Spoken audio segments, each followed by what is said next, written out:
next NorCal note of the week. Another Northern California town voting to change its controversial name. Kelseyville, California. I've probably driven through it, but I couldn't recall it. But it's right there on Clear Lake in Lake County, and essentially there's local debate happening about its name. By the way, this place has a population of around 3,000 people. It's not a lot of people, and if anyone knows the communities around Clear Lake, none of them are big. The town was named after Andrew Kelsey, who notoriously enslaved, tortured, and abused the local Eastern Pomo and Wapo tribes. He was eventually killed by those he oppressed, which led to a massacre by the U.S. Army, what became known as Bloody Island. So most of the people coming against this name or trying to change this name are led by the local tribes. They're trying to rename the town Konocti, which Mount Konocti is the big mountain that looks over Clear Lake. What are your thoughts? I think we're trying to make up for the past in a lot of ways. And so we've seen a lot of this. Now, most of the people that have tried to change local town, well, I wouldn't say most, a lot of the people that have been trying to change names of towns like this have not been successful. So, a lot of people don't think this one would be successful. And because, they like the name of their town, I think. They're almost prideful of it. I think there's some businesses behind it that really want to stick with it. And I was thinking about that from a business perspective. Like, what if you named your Kelseyville Market or something? And then it's changed, and they were like, why is it Kelseyville? It's like, well, this town used to be called that, but it's just a weird story. This is the same problem with Squaw Valley, right? Because Squaw Valley famously renamed themselves Palisades, but literally every road, every business was called the Squaw Sun. So everything had to change. And I know some people are still pissed about it.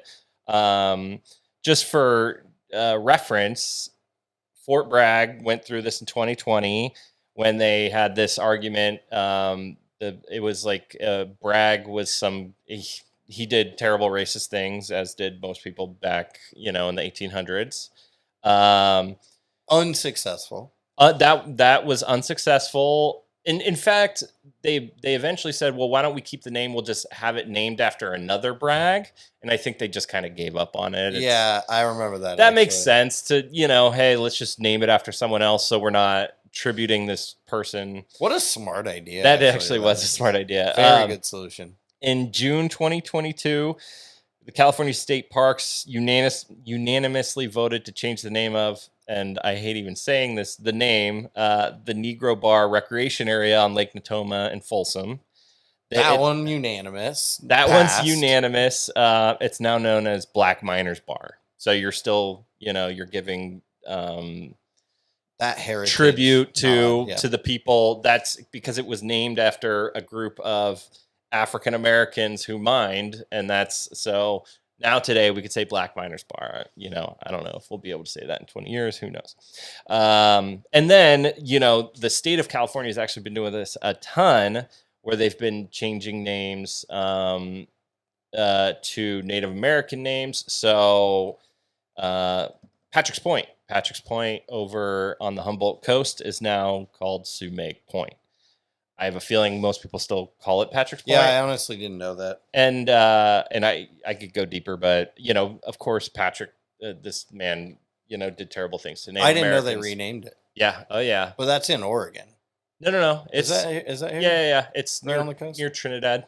Oh, is it really? Yeah. So in back to this Kelseyville, the town thinks that most people are going to vote it down, and so nothing's going to happen of it. But this is just this ongoing trend of these name changes that I find quite fascinating, both from